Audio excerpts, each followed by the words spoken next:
I'm sure once he gets older and starts asking, well, where's Pawpaw at? Well, Pawpaw's on the road making money so he can spoil your little butt. He'll understand. But and this is the point I'm trying to make. This is the point I'm trying to make, where all these guys, this is the way they know how to make money, and they're providing for a family, for themselves, their loved ones, and they never get to see them. No roller dogs. They done sold out. Damn it. So what are the essentials for doing 18? Dog, what was your diet looking like over the road? What are you eating on? I try to be healthier. I'm not saying I wasn't, but so what were you getting? What were you getting on your health optimized trucker diet? What were you doing? Well, roller dogs. Roller dogs. Yeah. And you're just out in the middle of fucking nowhere sometimes. Like, God, how the hell are you gonna keep a diet, brother? Like that's another thing too. I was decent. I was in decent shape. I lost all my muscle. I didn't gain a lot of fat. I just lost a lot of my muscle. I couldn't keep up with it. It's just, your trucking is just, it's nasty, bro. Yeah. All right, fellas, welcome back to another episode of the Rum Dum Podcast, coming at you live through the power of the internet. Today, I want to do a little interview segment for my brother here, Fluxliner. He was a sometimes maligned, sometimes romanticized career path he took. He was a trucker, an over-the-road trucker for what, a year? About a year, maybe? Yeah, a year. He went to school, got the license, all that kind of stuff. What kind of inspired you to try on the hat of a trucker and go for that trade? I must have been fucking high for a year, dude. I don't know what the hell I was thinking. Because that, like, of course, after doing it, my respect for truckers just went. I mean, I have so much respect for people who do that, have that lifestyle and are truckers, because one, they're underappreciated. Of course, we all are, and to a certain degree, especially blue collar workers. But truckers are so underappreciated. The logistical backbone of our capitalist society in America runs on truckers, and they're underpaid. They're overworked. They buy houses they never live in. Not because they're rich and they're living in other houses. No, their house is the truck. They live in the truck. So it's just unreal. And just to know how fickle the whole system really is and how it just runs, it's almost a miracle. It's almost any truck driver will tell you, it's almost a miracle. Anything gets delivered. Because some of these systems are old, like from some of the like 90s kind of stuff. Like depending on what company you're in, most companies are pretty up to date. But the whole I forgot what they call them, but the booker, like they book, the scheduler, freight and stuff. Yeah. Oh God, I don't know why the name. Yeah, we get it. The person is dispatcher. Dispatchers. And they have to have a license. You have to have a kind of a license because you have it's almost like you're a broker in a stock market. You get this access to this, lack of a better word, a mainframe, and you get to see this list of freight, and then you as a dispatcher can pick up that freight and then front the money. You see what I'm saying, for the transportation costs. Anyway, independent truckers can do this too. They have there's different websites and stuff, almost like I would hate to compared to like DoorDash, but they have all these different freight that you can nationwide pick. DoorDash, motherfucker. Yeah, like for truckers, there is something like that. I mean, to put it in a simpler way to understand it. So like if you're an owner operator and you own your own truck and you have your own LLC or whatever, so you have this board and you get to choose what freight you want to get and you do your own thing. So, but you have dispatchers for companies who do that, and it is a special license. Well, it's like a real estate license. I don't know. It's something like very similar to something like that. Didn't you say when you were, because before you went to the school, you were super hyped. You're like, this is going to be fucking badass. I'm going to be making all this money. And you were talking about, I thought it was, you were talking about movies like Alien. You're like, oh, hell yeah, they're like space truckers, man. I'm going to be going on adventures and shit. Wasn't that kind of the idea you had of trucking before you got into it? Yeah, I was like, oh, I was trying to, I was really, I was, the problem was, I was so, I don't want to go into my personal life, but I was in a low place. And not to say that being low made me be a trucker. That's not what I'm saying. I'm saying that, I didn't want it to come out like that. That's not what I'm saying. You're looking to change course. Nothing bad about trucking. I was looking to change course. Yeah. I needed to be excited about something. And I wanted something new. And I had I'll just put it to you, I had lost a lot of money in the markets. And I wanted crypto markets. And I was like, okay, let me get into a job where I can actually make some money back and then maybe put it back into the markets and make my money back, right? Yeah. And also, I was interested in the whole trucking thing too. Like, I don't know, a lot of it did like an occupation. I was like, well, let me try this. This is interesting. And yeah, it was a nightmare from top to bottom. It's an absolute nightmare, and that's what also gives me the respect that truckers deserve, because they're just getting fucked over, constantly. And the lifestyle doesn't merit, like, you can't be married and be a trucker, dude. Marriages don't work in this day and age anyway, but if you're never home, break, forget it. How is the training, the schooling or whatever? What is that experience like? I know a lot of people, they see trucking and go, oh, well, you just drive, you just apply for the job. You're just a dumb hick or whatever. Oh, I'm just driving. But no, like, you actually have to know what you're doing, and there's like technique. Yeah, you have to know, man. Like the process to get your CDL license. I mean, the test is pretty. A lot of people like.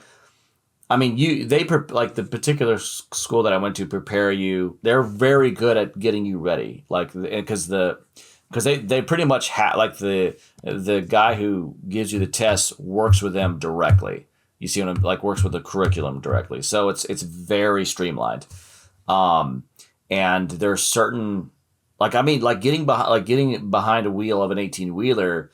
Like, I was like anxious for a long time. Like, it took. I mean, even I've been thinking back. It was still like, I respected it every moment, because you could one wrong little move, and I mean, it was wild, man.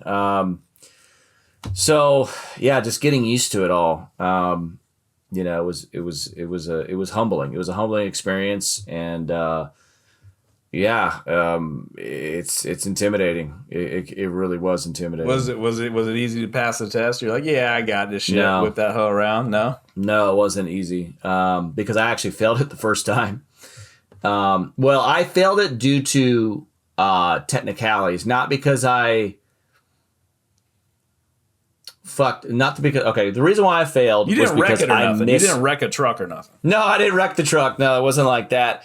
It was because I didn't understand how the test was supposed to be properly taken. So what happened was, I was doing this, I was backing up into like a space, and you have to get it not too far and not too shallow, right? When you're backing up, you have to get in this perfect spot. Yeah.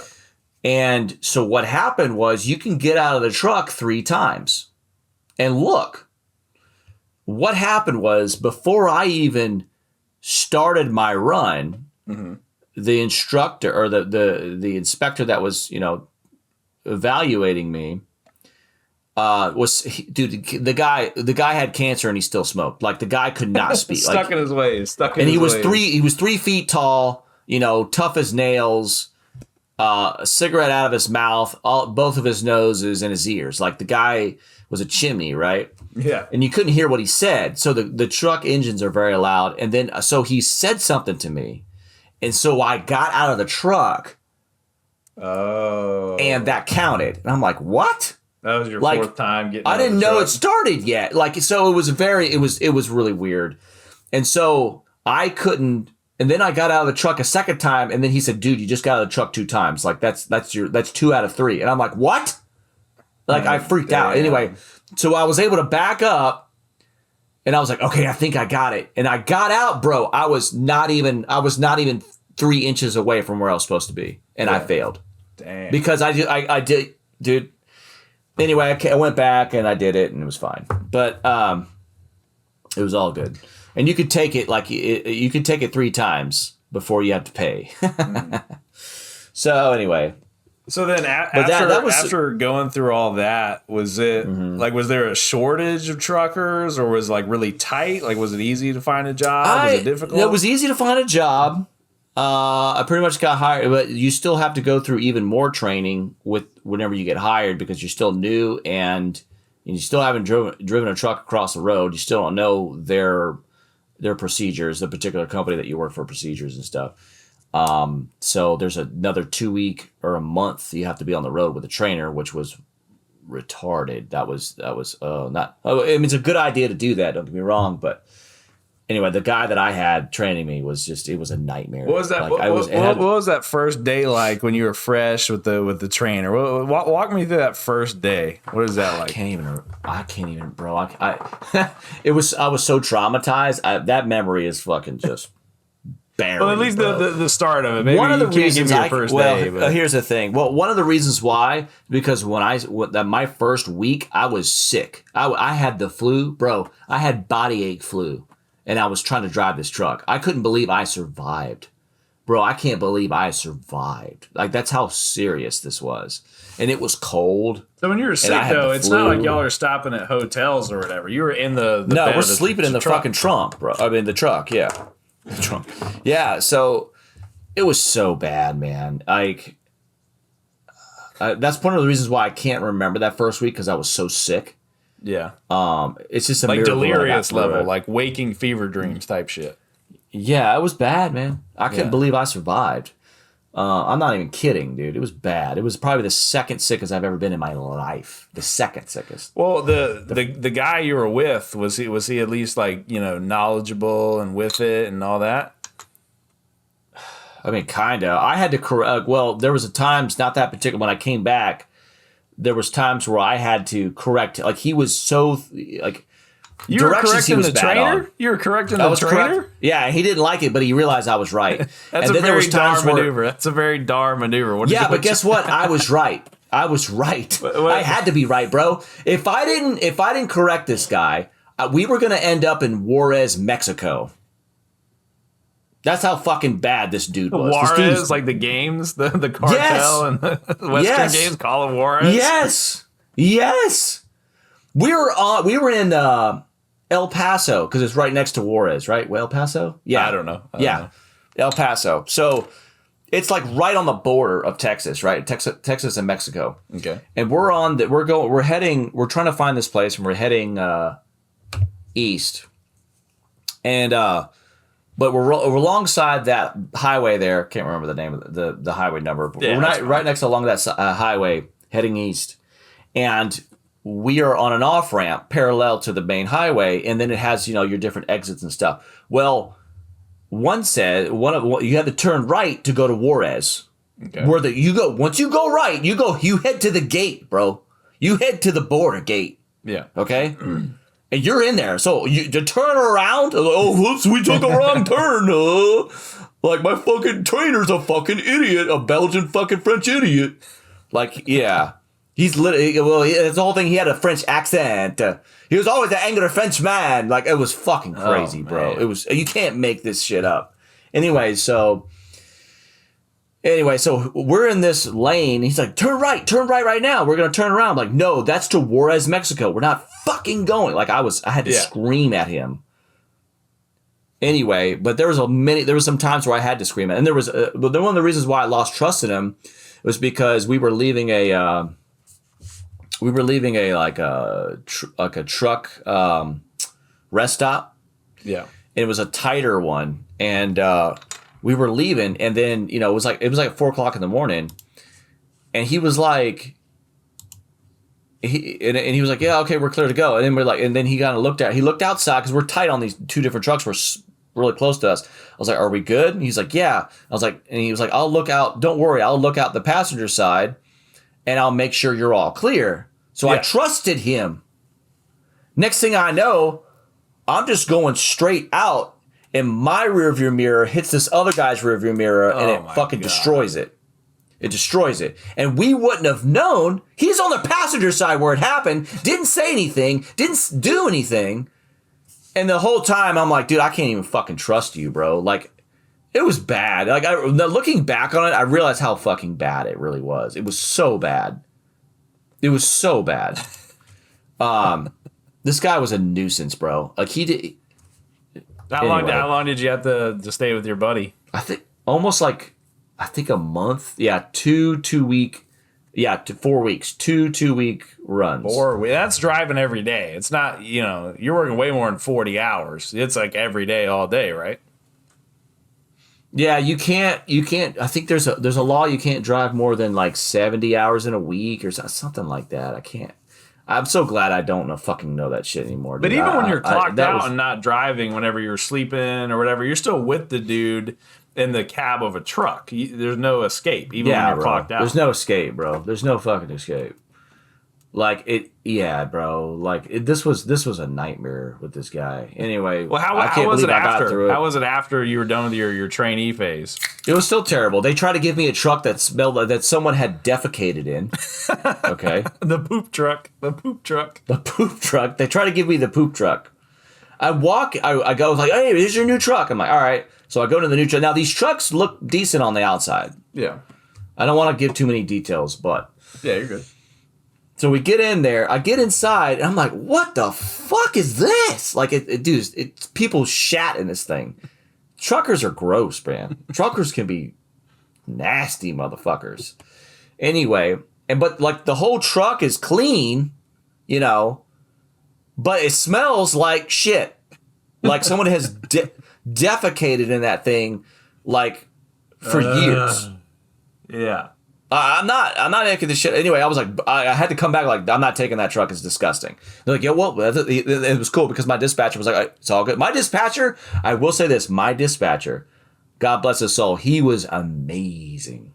Like probably, even though I've only worked in the field for like, in the trucking industry for a year, this guy had to be one of the best dispatchers on the planet. What makes a dispatcher a good dispatcher? Because to me, I don't really... Just knowing the routes, being very empathetic to the truck driver is probably the best thing. Yeah. Just being very professional, just the way he was a Southern Christian, good old boy, just... kind of guy, man, but he's the guy you wanted on your side. He always was on your side. He just had, I don't know, man. God bless that guy. He was I can't remember his name now. He had a cool name too. Well, don't say it. Don't, even if you do remember. No, I can't remember his name, but it was a neat name. It was cool, but I don't know. But anyway, salt to the earth. That was the only cool thing about that experience was my dispatcher. Did you have any adventurous scenarios on the road? That's the part of the job that gets like romanticized. Is you're traveling across America, the people you run into. Did you have any of that part of the? Yeah, the I mean, besides when me and my trainer weren't yelling at each other, and I wasn't ripping off other truck drivers' rearview mirrors. Also, wasn't sick as a dog. I got to see LA, even though it was all traffic. LA is full of traffic. We were driving in LA for like at 5 o'clock. It's just fucking traffic.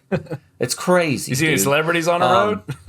No, I didn't want to see anybody, but we got to see like there's these beautiful deserts out there. Got to check out New Mexico, and but even though I've driven through there before when I used to go back and forth from Florida to Vegas,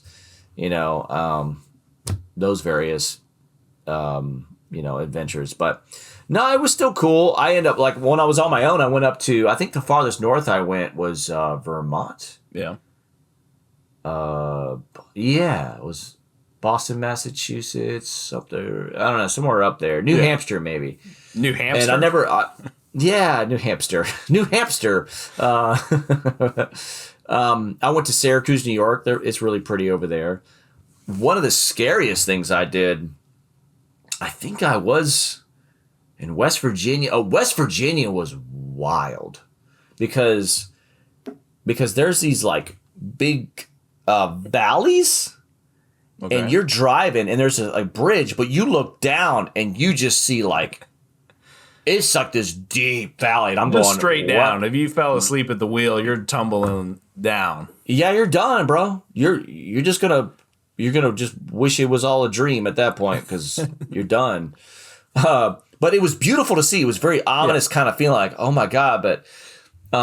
But there was, I don't know if I was in West Virginia or driving through West Virginia or going somewhere west, but I was on a mountain, on top of the mountain. I was on a mountain on a road that swerved down like an S for miles. And it was like at 3 o'clock in the morning.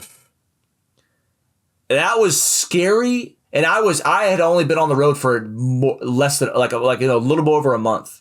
Yeah, and you were alone at this point, or with the? I was alone. It was like 4 o'clock in the morning, and I was on a mountain, and I was like doing the highway went like this. I was scary as shit, bro, because going downhill for a truck driver is very dangerous. You have to be careful with your brakes because you don't want your brakes to overheat. Because it's so heavy. It's not like a normal car going downhill. It's like whatever. Yeah. That's why they have like down those big hills and stuff, mountains and stuff. They have these off ramps just for truckers, just in case your brakes fail. Yeah. If you'll see them if you lived in mountainous areas, people would know. That's why they have them, because you have to be real careful with your brakes. And I'm like, dude, like.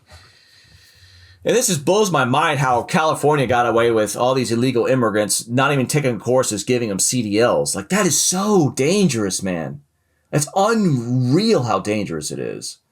You know. Did you ever have any moments where you had to use the sketchy off ramps, or you broke down, or anything like that? No, I broke down. I mean, well, I remember it was my birthday. I woke up, and you always check your tires before you go out, and one of my tires were gone. Okay. I had to get new tires, and that took forever. But I never. My that's another thing. My truck broke down a couple times because these trucks were garbage. What do you do in that situation when you're just broke down? You can't exactly push the fucking thing. Well, there was a couple times I was lucky enough to make it to the nearest truck stop that had a mechanic. Oh, okay. And usually my situation was okay. So. Sometimes these truck engines and stuff, if you run out of coolant or your truck can't cool anymore, it'll shut itself down automatically. Oh, okay. But if the system thinks it doesn't have coolant, when you really do, it'll still shut you down. Yep, the computers. That's what was going on with me. And I had 2 different trucks that this was happening to. It was ridiculous. Yeah. So all I had to do was it would shut down, and then I would wait and then get it back on and then keep going, right? It was just nightmare. It was the whole thing was a nightmare. And then the second job I got was even crazier. I don't want to get too, but I had to unload by hand, my freight of a packed. Oh, you're delivering for a discount store, correct? Yeah, if I remember right. And I had to do that, and that was a little bit more local-ish. It was more regional, not over the road, but it was regional. Yeah, and that was a nightmare too. So that was even worse. What do you said? I was this is gonna be better. Yeah, you said that you check your tires or whatever before you get going. What do you do if you have a flat in a damn Mack truck? You can't exactly just change it. You have a lot of that's why you have a lot of tires. You'll hear it. Sometimes you won't. Some people will be like, hey, your tire's flat. It doesn't veer you off. It doesn't, depending on what tire it is. But if it's just one tire, there's other tires still working. That's one of the reasons why there's so many tires. But what if it's one of the ones on the front? Like steering? Well, you'll fucking know. Well, yeah, but I mean, what I'm saying is, if I got a flat tire in my truck, I go in the back seat, I get the jack, I lift it up, I drop the spare. I'm guessing you can't hand jack up a semi truck, right? So what do you just? No, there's a special tire team that comes to you, and they replace your tire. Oh, so they have a jack that will lift that up, or how does that work?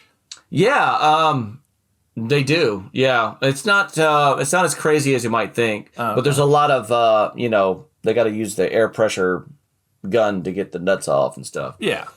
Okay. I'm trying to remember. Really, I don't think they even need that. Well, it might not have happened to you because you only did it for a year. So you might. No, it happened. It happened 3 times. Yeah, it happened 3 times. I'm trying to remember. Tire. Yeah, yeah, specifically 3 times. Okay, that's one. Yeah, it's happened.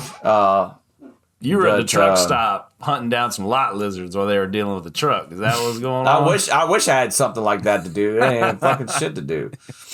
That's why you don't know how the fuck they changed the tire, because you were down hunting down lot lizards, brother. I see what's going on here. Nah, I wish I could. I didn't know. There was places to go that other truckers were trying to tell me to go. Like, hey man, this is where to go. You know, wasn't there a time you were telling me about where I forget how it happened, but you like didn't have a truck? You had to like wait somewhere before they brought you a truck. Wasn't there something like that? Yeah, that was when they had to switch trucks. Well, I had to switch trucks. I was in Syracuse, New York when that happened. Oh, what, you just got like a hotel or? Yeah, they put me up in a hotel, just a Days Inn or Holiday Inn or something, and they have their own special tow truck. They delivered a truck for me. A tow truck for the semi? Damn, that thing must be a beast. But not the whole semi, just a cab, yeah, but yeah, okay. Just a cab, the front part, yeah. I think they call them. I can't remember any of this Yeah, shit, but you were dude. never like just left roadside, like on the side of the street. No, they would help you out. They would get you if something like that happened. They'd always give you a hotel. You know, they tried their best to figure it out. I've had many a times where I had a guy like mechanics. They'd come to you and they try to fix your. This was another fucking crazy story. Jesus Christ, this was a nut. So I had broke down second time. Yeah, and I had a mechanic come to me and try to fix whatever was going on. I think it was a radiator issue again. There was a hose. A hose was leaking. He's trying to fix it. And he's screaming his fucking head off. Like this guy's screaming manically. Like, it's one thing that if you're working on something and you get angry because something, is hurting or what, like you just messed something up or whatever. But this guy was working on this for like a couple hours. Yeah.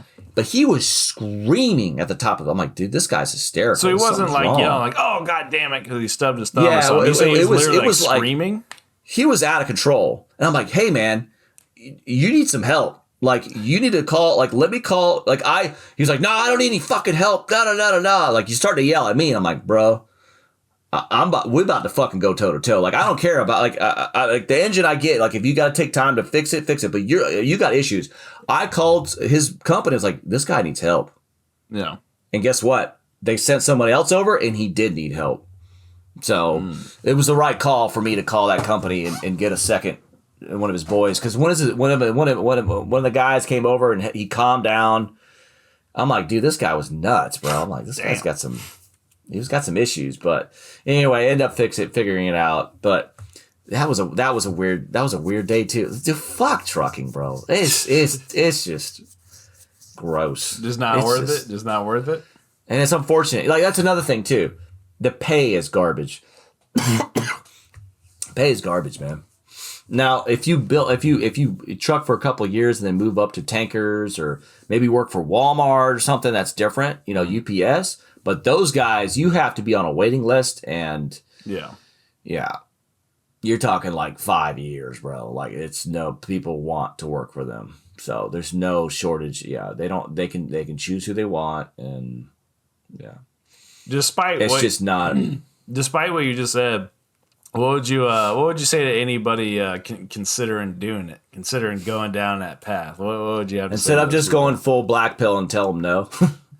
Well, I mean, because if someone, okay, so they know the pay, they know the potential hazards, the drawbacks, but either for whatever reason they still want to go down that path. What kind of things did you warn them about, tell them about, advice, things like that? Find a good school. The school that I went to was good. Most schools are pretty decent. I would suggest not going to a school attached to a university.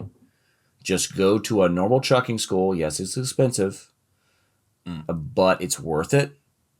They let you practice anytime you want. If you want to practice extra, usually they have good, I would recommend that.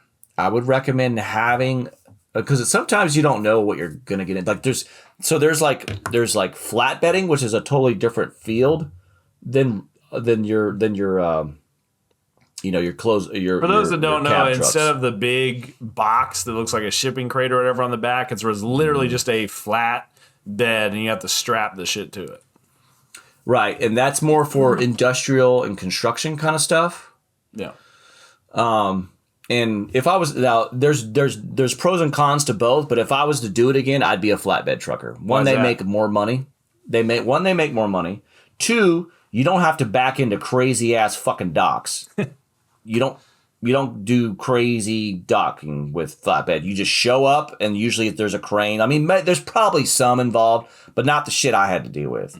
Like, I had to do some crazy backups, bro. It was insane. Because I work in construction. Sometimes I see the flatbed trucker dudes, and it seems like it might be harder. Maybe that's why they get paid more. Because some of them, they pull up with the truck that's got all the lumber or whatever on it. Mm-hmm. And then on the back of the truck, there's like a mini forklift type vehicle that they have to also operate. So they have to get out of the truck. It depends on the company. And then depends on the company. Forklift, yeah. Some companies don't do that. Some companies, you just show up. If you're over the road flatbedder, you don't do that. You just show up. Yeah, you're going to have to learn how to strap it down, unstrap it, and all that kind of stuff. But usually when you unstrap it, they do whatever they got to do. And the construction company is taking care of it. Yeah. Or whatever, or the industrial company, wherever you're going. Industry, right? Yeah. And you're not backing up into weird docks and shit, like weird angles, and it's less of that, like 90% less. I'm sure there's some, but it's not to the extent of box trucks or I don't know. I don't know what you call them anymore. But yeah, I get you. The closed semis. Yeah. So, but that's me personally. Maybe someone else might see a lot of guys that are fat and they have that are unathletic at all. They don't want to do flatbed because they have to get out and do the strapping and stuff. You have to have some martial prowess. You have to be somewhat in shape to be a flatbedder. Some physical ability, yeah. You have to have some physical aptitude to do flatbedding. Some guys don't. Some guys are just fat tards that shit in their fucking truck. Yeah. And if your job is like literally sitting down for 70 hours a week and you're just out in the middle of fucking nowhere sometimes, like, God, how the hell are you going to keep a diet, brother? Like, that's another thing too. I was decent. I was in decent shape. I lost all my muscle. I didn't gain a lot of fat. I just lost a lot of my muscle. I couldn't keep up with it. It's just, dude, trucking is just, it's nasty, bro. Yeah. It's not good. And you're a peon. You don't get treated well. They don't pay you like they used to. There used to be money in it. There used to be a lot of good money in it. Now that all the trucking companies have just kind of coalesced into this conglomerate corporate amalgamation, and it's just like nobody gets paid shit anymore. Well, there's no competition. It seems like they're trying to do the damn the AI self-driving trucks. That might be the future of that. Honestly, dude, maybe that's not a bad thing, dude. Yeah, I don't know.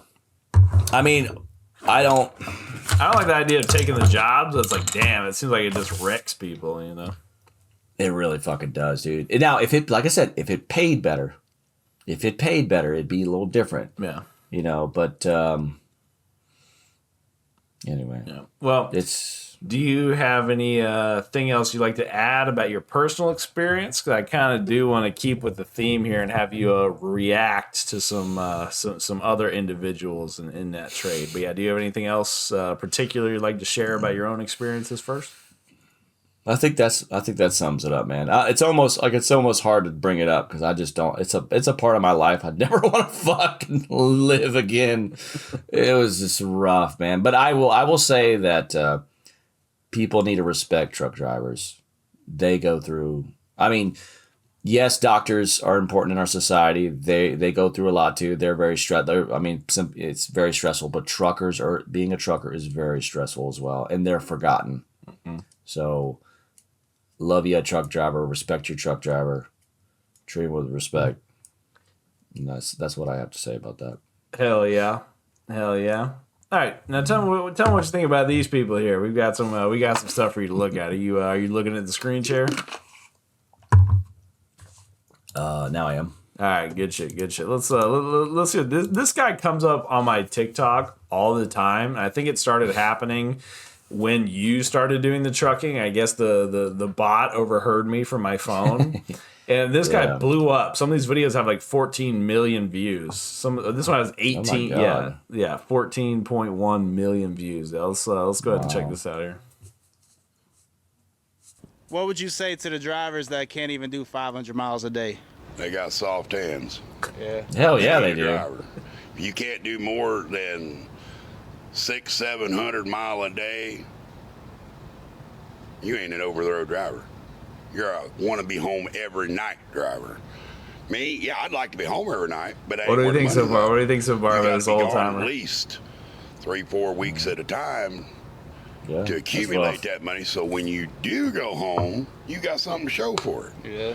Yeah, it's nice to be home every night, be with the family and the kids and that. I can understand that. I got a brand new grandson that was given to me back in January of this year. I'd love to see him every day. But I'm sure once he gets older and starts asking, well, where's Papa at? Well, Papa's on the road making money so he can spoil your little butt. You know, he'll understand. But And this is a the lot of point I'm people trying to go, make. "Oh, I This is gotta the be point I'm trying to make, where all these guys, this is the way they know how to make money, and they're providing for a family, for themselves, for their loved ones, and they never get to see them. And what I'm trying to say is, our logistical backbone of a lot of countries, not just America, but America is built on these guys that never see their family, that are underpaid for what they do. Yeah. And he's out for 4 weeks at a time living in his truck. Bro, Yeah. this is who we rely on, man. And like I said, it just feels like this rickety bridge that can fall at any moment. Yeah. These guys, anyone could snap at one time and say, fuck this shit, I'm out, you know? Yeah. Like what happened in Canada or whatever, where they protested. Yeah. Yeah, we ain't going. Yeah. Well, then this here is the rough thing here, bro. This just got to catch up to you. Check this video out. This just got to catch up to you right here. So what are the essentials for doing 1,800 miles in a night? Oh, wow. Jack Links. Jack Links. That's Gotta right. have Jack Links. Get some gummy bears. Some Right here. That's right, baby. Oh, God. Pickle in the pouch already. Yeah, we even go with some of this. Oh, Run you out of the truck. Man, we do some peanut butter cream. Yeah, that's it. No roller dogs. Sold out. Damn it. So what are the essentials for doing 18? Roller dogs, bro.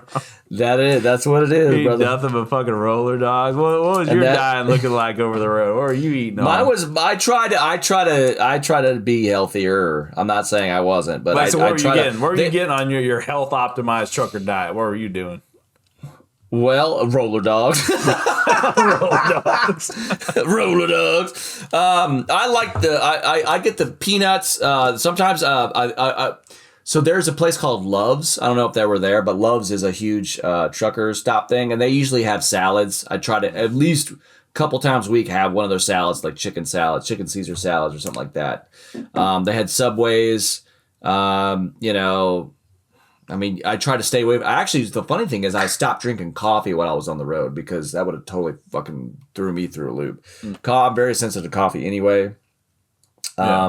Power bars, even though they're not, I mean, you think of the muscle building bars are really not that good for you because of all the seed oils and stuff. And it has a lot of sugar in it, but it looked kind of like, like I said, it's tough to eat right on the road. You have to bring your food on the road if you want to eat healthy, which most guys do because you can save money that way too. Because eating at gas stations is so expensive. That's another thing too. Eating at gas stations is super expensive. It adds up, yeah. It adds up fast. Well, how do you pack food for the road? Do you have a fridge in the truck? Like, Yeah, you can. Yeah, there's enough room for a little small mini. That's what. Yeah, mini fridge. Yeah. My mini fridge that I have right next to me is when I took on the road. Oh, So, damn! All right.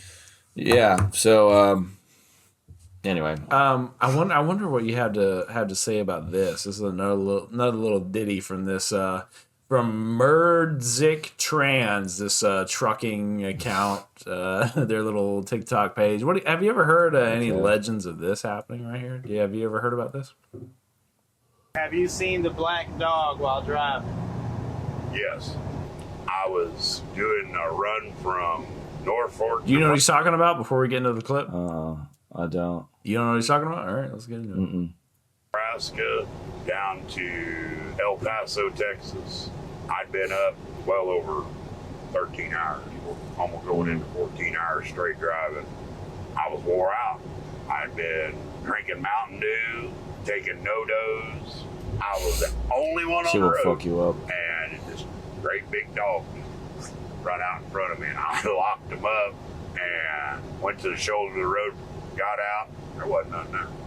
So I went up next exit, pulled up on the get-off ramp, and I went to bed.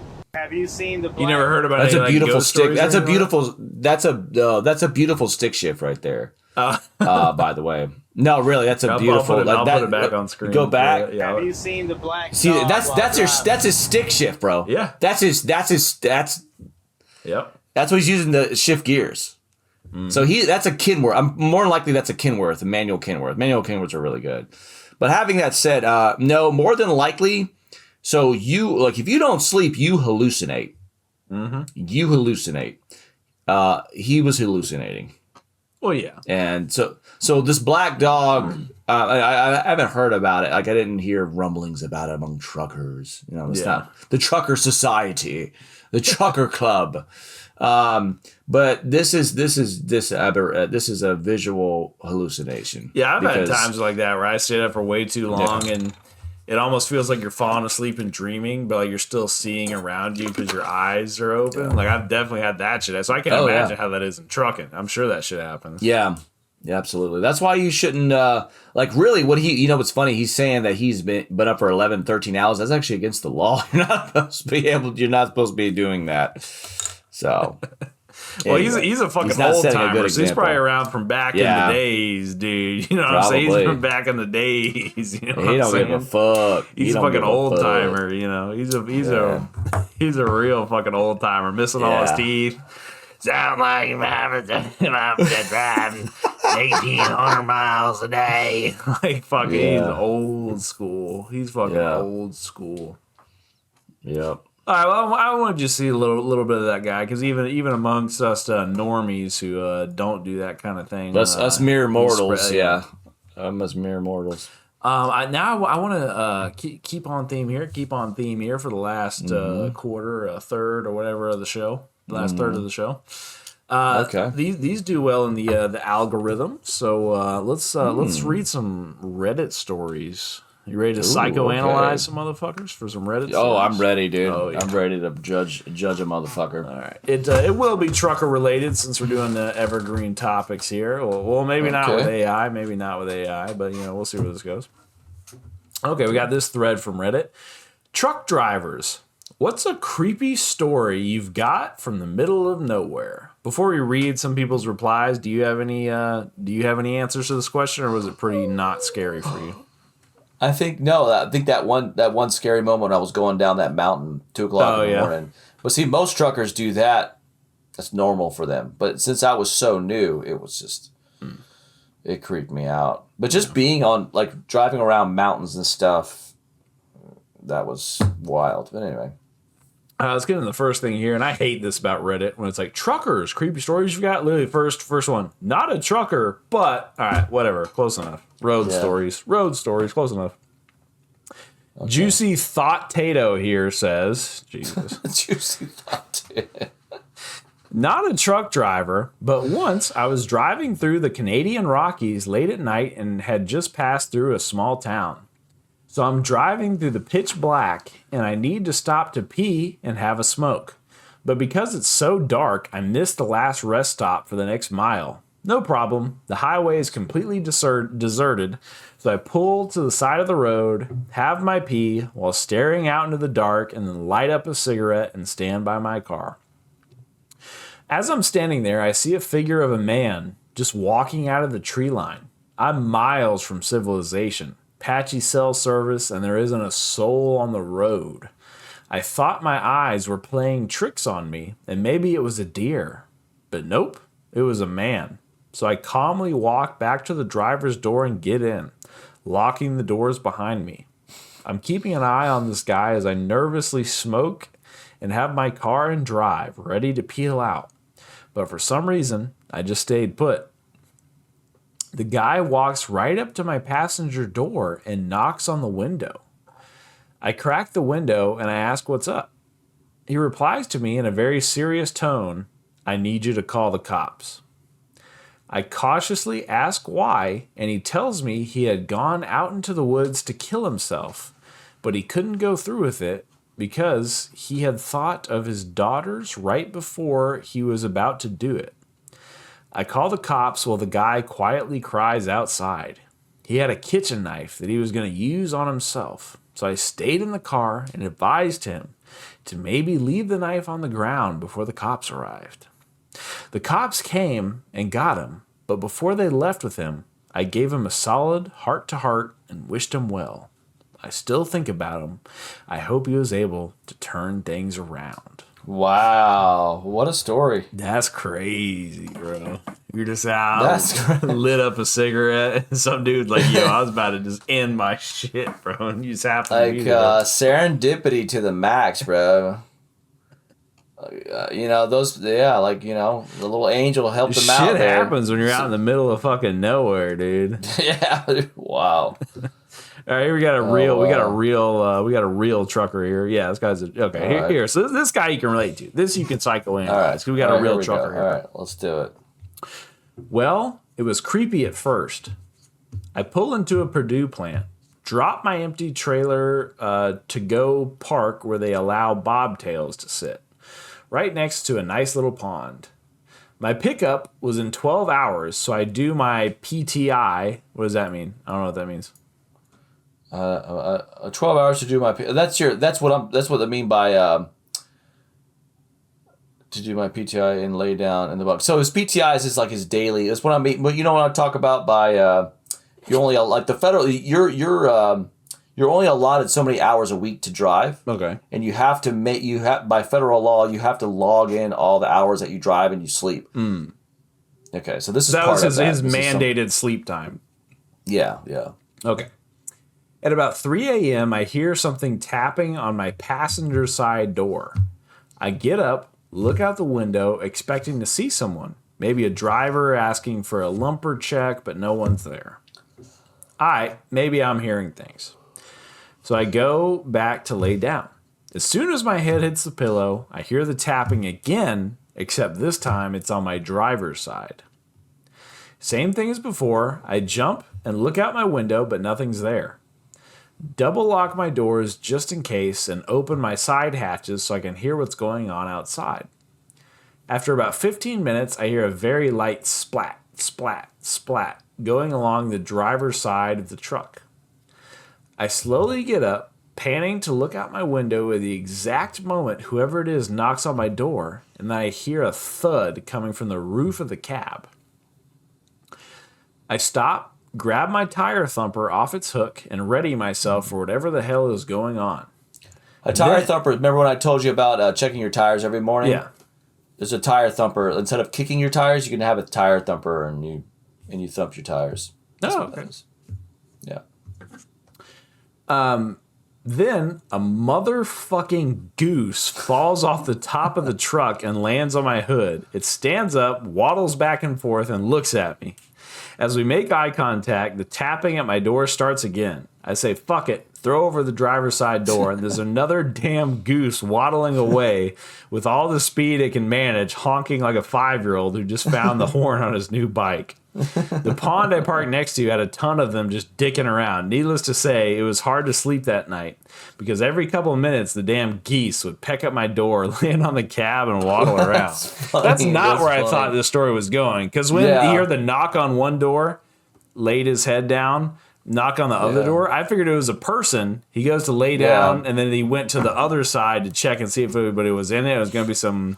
either a hooker or some kind of creepy shit going on. That was pretty funny.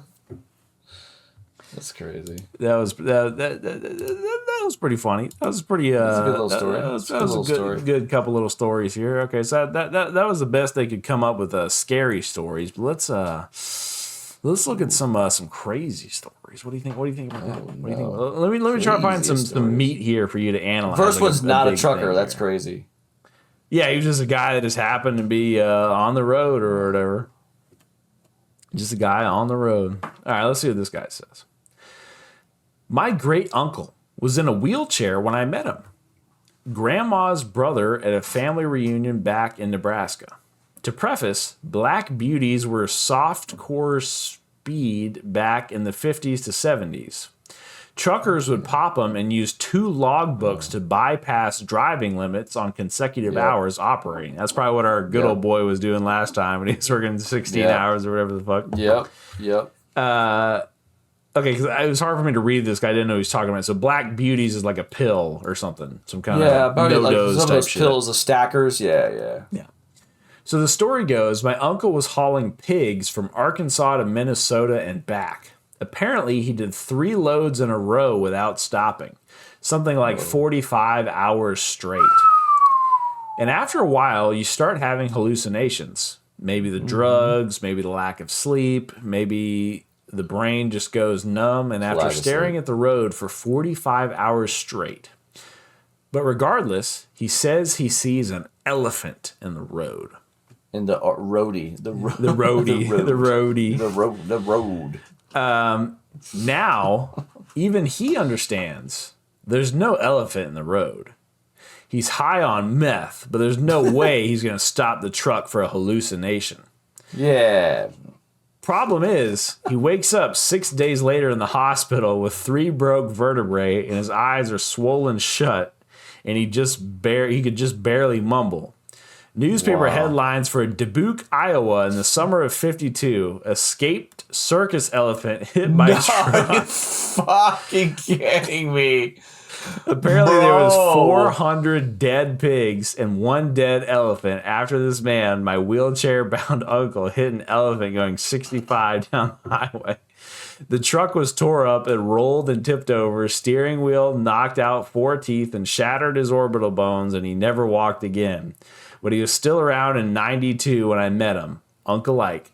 Don't do drugs, kids. And when you get tired, just pull over. It's not worth being crippled. But damn, he hit an elephant. What do you expect? Drugs or no drugs? Like, bro. That's crazy. Can you imagine thinking you're hallucinating and then find out it wasn't actually a fucking... It was an actual elephant. That's fucking nuts, bro. You can't make that shit up.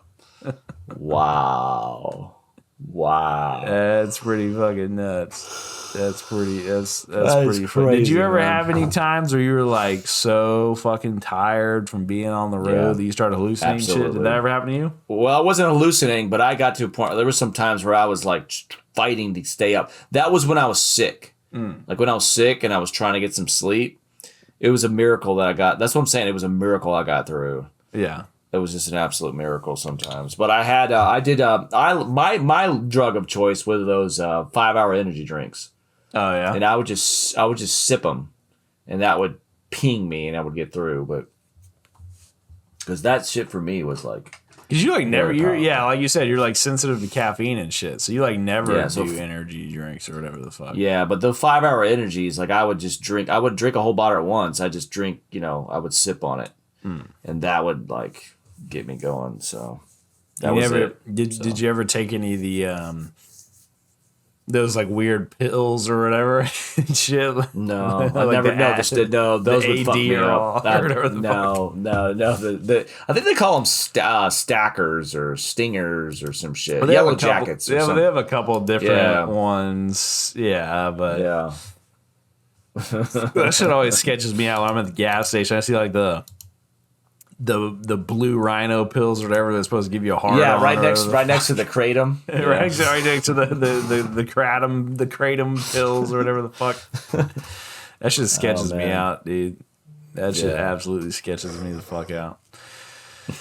Well, I think we've sucked this one. I think that was pretty good. Suck I think the we did milk out of the titties. Yeah. a pretty good job there. I think we got a pretty comprehensive feel on that one right there.